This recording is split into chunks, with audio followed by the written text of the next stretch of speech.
Donc une des contraintes de ce chantier en fait c'était de trouver des matériaux approchant le plus de l'origine, parce qu'on est dans une procédure d'entretien d'ouvrage et le but c'est d'avoir un ouvrage qui visuellement soit le plus proche de ce qu'il y avait entretien. Donc ici dans la main j'ai une pierre d'origine de la brasserie. On voit que cette pierre a une teinte plutôt marron et est devenue avec le temps friable avec l'eau de mer qui est rentrée dedans. Donc c'est ces pierres qui petit à petit ont cassé et qu'on a dû se changer. Mais la complexité de changer ces pierres, c'est de trouver du granit avec une teinte un peu marron, approchante, pas une teinte trop claire.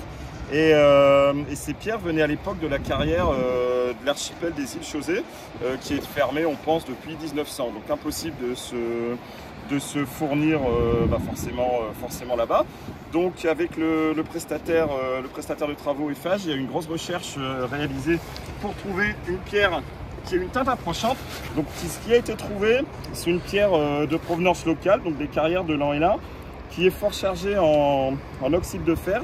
Là vous le voyez pas trop, mais là on peut le voir un tout petit peu, mais avec le sel et avec l'eau de mer, cette pierre va s'oxyder et prendre une teinte marron qui est quasiment la même que la pierre d'origine.